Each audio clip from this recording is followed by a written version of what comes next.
이 이야기는 대기업을 정년 퇴임한 60대 남성 이정훈이 평생 회사 근처에서 위안처럼 다니던 타이 마사지샵을 떠올리며 제2의 인생을 꿈꾸다 욕심과 관리 실패, 평판 악화와 법적 문제까지 겹치며 모든 것을 잃게 되는 과정을 그린 이야기입니다. 공감이 되신다면 구독과 좋아요, 알림 설정까지 부탁드립니다. 이정훈은 대기업에서 33년을 근무하고 정년 퇴임합니다. 그의 인생은 한 번도 튀지 않았고 한 번도 무리하지 않았습니다. 늘 조직이 요구하는 만큼만 말했고 상사의 눈치를 먼저 살폈으며 문제가 생기지 않도록 한 발짝 뒤에서 움직이는 사람이었습니다. 퇴직식 날 꽃다발을 들고 회사 건물을 나서면서 그는 처음으로 스스로에게 묻습니다. 이제는 더 이상 눈치를 볼 필요가 없는 것 아니냐고, 이제는 정말 내 인생을 살아도 되는 것 아니냐고 말입니다. 집에 돌아와 텅 빈 거실에 앉아있자 가장 먼저 떠오른 것은 사업 아이디어가 아니라 오래된 기억이었습니다. 회사를 다니는 동안 10년 넘게 꾸준히 다녔던 회사 근처 타이 마사지샵이었습니다. 야근이 끝난 밤에도, 중요한 프로젝트를 마친 날에도 그곳은 늘 비슷한 향과 비슷한 조명으로 그를 맞아주었습니다. 이 동네는 손님이 끊기질 않지. 그는 늘 그렇게 생각해 왔습니다. 그는 노트를 펴고 계산을 시작합니다. 먼저 자신이 쓸 수 있는 돈을 적습니다. 예금과 적금, 펀드 정리 금액을 모두 합쳐 3억 2천만 원, 퇴직금으로 받은 돈이 2억 4천만 원, 그리고 은행 상담을 통해 가능하다는 대출 한도가 3억 원입니다. 총 8억 6천만 원. 그는 이 숫자를 여러 번 다시 씁니다. 이 정도면 충분합니다.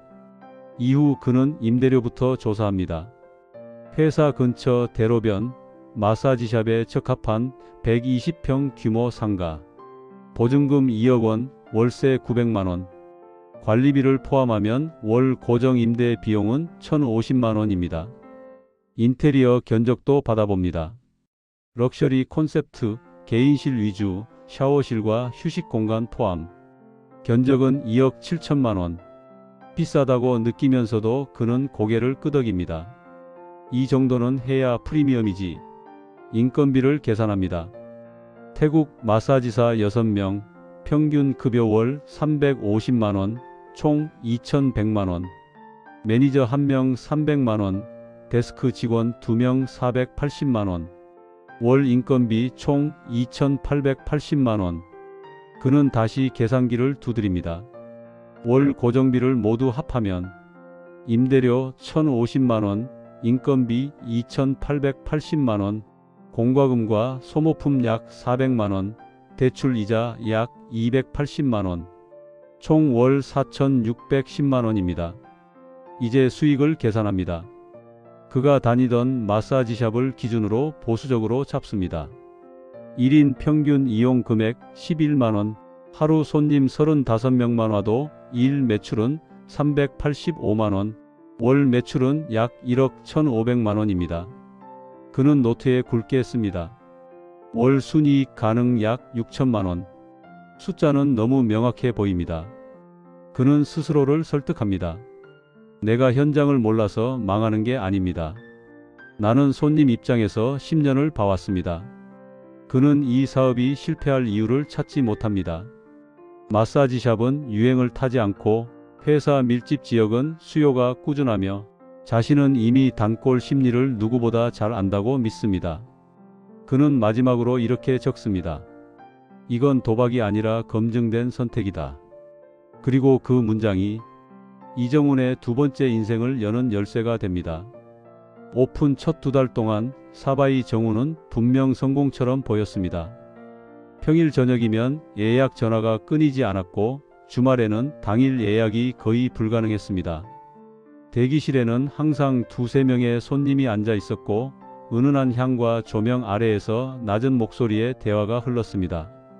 여기 시설 정말 좋네요. 마사지사 실력이 다르네. 이정훈은 카운터 뒤에서 그 말을 들을 때마다 마음이 놓였습니다. 하루 매출은 평균 480만 원, 잘 나오는 날은 550만 원을 넘겼고 한 달 매출은 1억 4천만 원에서 1억 6천만 원 사이를 오갔습니다. 고정비를 제하고도 월 5천만 원 이상이 남았고 그는 예정대로 대출 원금을 상환하기 시작합니다. 이 정도면 계획대로 가고 있습니다. 그는 아내에게 그렇게 말합니다. 그러나 세 번째 달부터 아주 작은 균열이 생기기 시작합니다. 어느 평일 저녁 40대 남성 손님 한 명이 계산대 앞으로 다가옵니다. 사장님, 오늘 마사지가 좀 성의가 없네요. 어떤 점이 그러셨습니까? 대충 문지르고 시간만 때운 느낌입니다. 이정우는 당황하지만 웃으며 사과합니다. 불편을 드려 죄송합니다. 다음 방문 때 신경 쓰겠습니다. 그날 밤 그는 매니저에게 말합니다. 마사지 품질 관리 좀 더 신경 써주세요. 요즘 애들이 좀 지친 것 같긴 합니다. 며칠 뒤 네이버 플레이스에 긴 리뷰 하나가 올라옵니다. 별점 1점. 리뷰는 장문이 문장으로 이어집니다. 프리미엄이라고 해서 큰 기대를 하고 갔습니다. 시설은 좋으나 마사지사의 태도가 무성의했고 질문에 귀찮다는 표정을 숨기지 않았습니다. 가격 대비 만족도가 현저히 떨어집니다. 그 리뷰는 하루 만에 조회수 3,000회를 넘깁니다. 댓글이 달리기 시작합니다. 저도 비슷했어요. 요즘은 별로라는 말 많네요. 예약 취소 전화가 늘어납니다. 리뷰 보고 고민돼서요. 그달 매출은 1억 6천만 원에서 1억 2천만 원으로 떨어집니다. 숫자는 아직 버틸만 하지만 분위기는 달라집니다. 그 다음 사건은 더 직접적입니다. 늦은 밤 단골로 오던 50대 남성이 마사지실에서 고성을 지릅니다. 이 정도 가격이면 이 정도 서비스는 해줘야 하는 거 아니야? 마사지사가 문을 열고 나옵니다. 그런 서비스는 안 합니다. 이정훈이 급히 달려옵니다. 무슨 일이십니까? 사장님, 여기 예전이랑 다르네. 그 손님은 다시 오지 않습니다. 그날 이후 비슷한 요구를 하는 손님과의 실랑이가 잦아집니다. 마사지사들이 불평합니다. 왜 우리가 그런 말까지 들어야 합니까? 손님 관리 좀 해주세요. 결국 숙련 마사지사 2명이 말합니다. 사장님, 이 분위기에서는 더 못하겠습니다. 그들이 나간 자리는 바로 메워지지 않습니다. 예약 가능 인원이 줄고 매출은 다시 떨어집니다.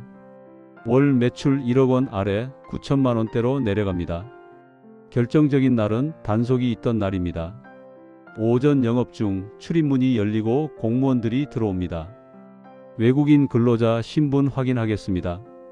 그중 한 명이 불법 체류자입니다. 그 자리에서 바로 조치가 이루어집니다. 과태료 1,500만 원, 영업 정지 30일. 그날 이후 한 달 동안 매출은 0원입니다. 임대료와 인건비, 이자는 그대로 빠져나갑니다. 한 달 손실만 4,600만 원입니다. 영업 재개 후 손님은 돌아오지 않습니다. 여기 영업정지 당했던 데 아니야? 괜히 찝찝하다. 이정우는 급해집니다. 그는 비용을 줄이기 시작합니다. 숙련 마사지사를 순차적으로 해고하고 경험 없는 인력을 저임금으로 고용합니다. 그 선택은 즉각적인 결과를 낳습니다. 리뷰는 더 나빠집니다. 마사지가 아프기만 합니다. 전문성이 전혀 느껴지지 않습니다. 별점은 3점대 초반으로 떨어집니다. 이제 하루 방문객은 10명 남짓, 일 매출은 120만 원 수준입니다. 매출이 줄어들수록 내부 갈등은 심해집니다. 어느 날 마사지사 한 명이 말합니다. 급여가 왜 줄었습니까? 지금 상황이 어렵습니다. 그건 사장님 사정 아닙니까? 언성이 높아지고 결국 몸싸움 직전까지 갑니다. 며칠 뒤 고소장이 날아옵니다. 폭행 혐의. 이정우는 경찰서에서 고개를 숙입니다. 벌금과 합의금으로 3천만 원이 추가로 나갑니다. 그 시점에서 계산은 끝났습니다. 월 매출 3천만 원, 월 고정비 4,600만 원. 버틸수록 적자입니다. 그리고 그는 이미 너무 지쳐 있습니다. 영업 재개 이후에도 상황은 나아지지 않자 이정우는 점점 조급해집니다. 숙련된 마사지사들은 이미 떠났고 남아있는 인력으로는 평판을 되돌릴 수 없다고 판단합니다. 그는 마지막이라는 생각으로 방향을 바꿉니다. 실력보다 손님이 좋아할 만한 요소가 필요합니다. 그가 선택한 것은 경험은 부족하지만 외모가 뛰어나고 젊은 20대 마사지사들이었습니다. 인터뷰 자리에서 그는 애써 원칙을 강조합니다. 불법적인 건 절대 안 됩니다. 네, 사장님. 그러나 그 말이 현장에서 지켜질 것이라는 확신은 그 자신에게도 없었습니다.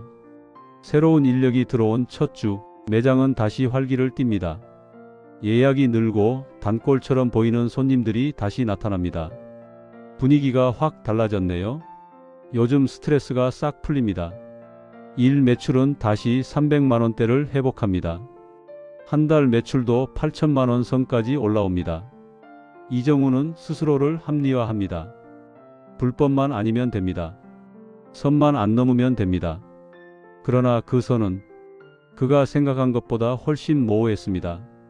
네이버 플레이스에 또다시 새로운 리뷰 알림이 뜹니다.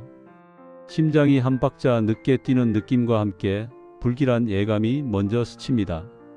이번에 올라온 리뷰는 이전보다 훨씬 노골적이고 날이 서 있습니다. 마사지라기보다는 다른 의미로 오해할 소지가 큽니다. 짧은 문장이지만 그 안에는 의도가 잔뜩 담겨 있습니다. 리뷰 작성자는 구체적인 상황을 하나하나 덧붙입니다. 입구에 들어서자마자 조명이 지나치게 어둡고 일반적인 마사지샵에서 기대하는 밝고 정갈한 분위기와는 거리가 멀었다는 이야기. 은은하다기보다는 의도적으로 흐릿한 조명, 벽에 걸린 사진들, 묘하게 시선을 끄는 음악까지 편안함보다는 의심이 먼저 들었다고 적혀 있습니다. 직원분의 말투나 안내 방식도 애매했습니다. 마사지 설명보다는 괜히 다른 상상을 하게 만드는 표현들이 많았어요. 읽는 사람의 머릿속에 쓸데없는 장면을 떠올리게 만드는 문장들. 굳이 저런 표현을 쓸 필요가 있었을까? 라는 생각이 들 정도로 리뷰는 교묘하게 오해를 유도합니다. 그리고 그 아래 더 치명적인 문장이 이어집니다. 분위기가 퇴폐적으로 느껴졌습니다. 단정적인 표현. 느낌이었다고는 하지만 이미 단어 선택 자체가 치명적입니다. 리뷰에는 마치 정상적인 관리보다는 다른 목적의 손님을 염두에 둔 공간처럼 보였다. 커튼 뒤 공간이 지나치게 은밀하게 구성되어 있었다. 불필요한 스킨십이 있는 건 아닌지 계속 신경 쓰였다 같은 문장들이 줄줄이 이어집니다. 실제로 무언가가 있었는지는 말하지 않으면서도 읽는 사람으로 하여금 상상하게 만드는 방식입니다. 별점은 가차없이 1개. 이 1개의 별이 그동안 쌓아 올린 평점 그래프를 다시 아래로 끌어내립니다. 지도에서 보이는 평점 숫자가 바뀌는 순간 체감 온도도 함께 떨어집니다. 문제는 여기서 끝이 아닙니다. 이번에는 단순한 리뷰가 아니라 신고가 접수되었습니다 라는 알림까지 함께 도착합니다. 유사 업종으로 오해될 수 있는 운영. 건전하지 않은 영업 형태가 의심됨. 구체적인 증거는 없지만 말 한 줄 한 줄이 날카로운 칼날처럼 느껴집니다. 플랫폼 특성상 사실 여부와 상관없이 의심이라는 단어만으로도 충분히 불리해집니다. 관리자가 어떻게 판단할지 알 수 없고 그 사이 노출은 줄어들고 예약 문의는 눈에 띄게 감소합니다. 리뷰 한 줄, 별점 하나. 그 가벼워 보이는 것들이 모여 이제는 가게의 존폐를 위협하는 단계로 넘어갑니다. 화면 속 문장들은 가만히 있지만 그 파장은 계속해서 번져 나갑니다. 며칠 뒤 관할 기관에서 연락이 옵니다. 부적절한 서비스 제공 의혹으로 조사 대상이 되셨습니다. 결과는 또 한 번의 처벌입니다. 과태료 2천만 원. 영업 정지 15일. 이정우는 책상에 앉아 아무 말도 하지 못합니다. 머릿속에는 계산도 대책도 없습니다. 그 와중에 한 마사지사가 그에게 다가옵니다. 사장님, 너무 힘들어 보이세요. 괜찮습니다. 괜찮아 보이지 않아요. 그 말은 위로처럼 들렸지만 위험한 신호이기도 했습니다. 그녀는 계속해서 개인적인 연락을 시도합니다. 퇴근 후 안부 메시지, 늦은 밤에 전화. 이정우는 처음에는 거절합니다. 그러나 외로움과 피로가 그의 판단을 흐립니다. 이 정도는 괜찮겠지. 그는 선을 넘습니다.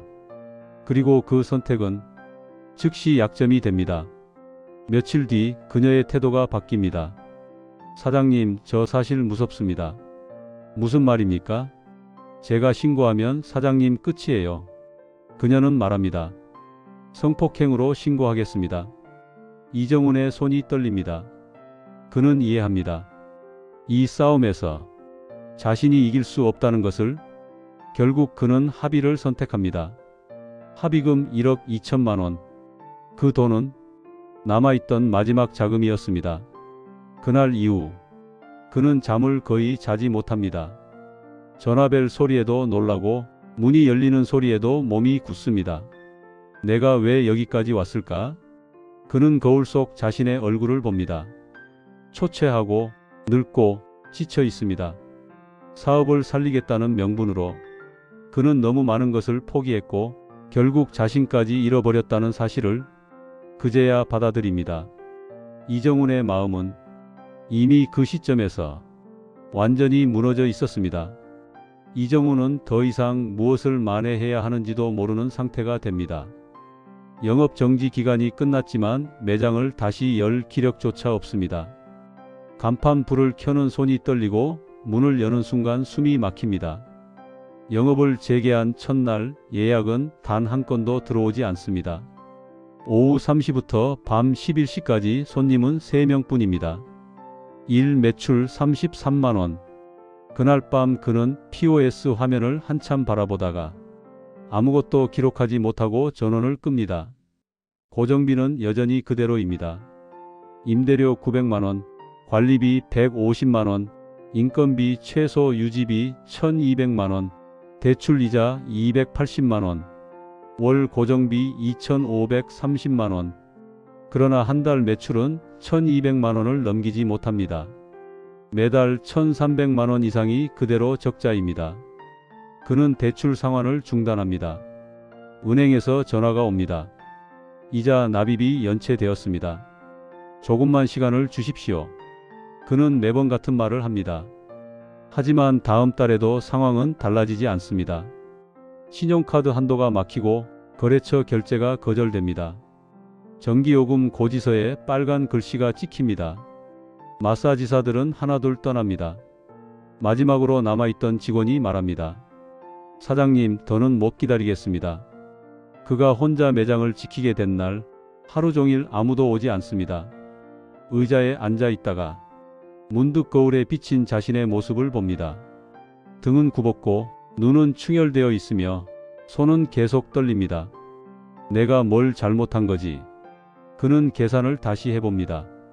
처음 투자금 8억 6천만 원, 지금까지 회수한 금액은 영업 수익과 적립 매각을 모두 합쳐 약 2억 3천만 원, 이미 손실 6억 3천만 원, 남은 대출 원금 3억 9천만 원, 연체 이자까지 포함하면 총 채무는 4억 2천만 원에 가깝습니다.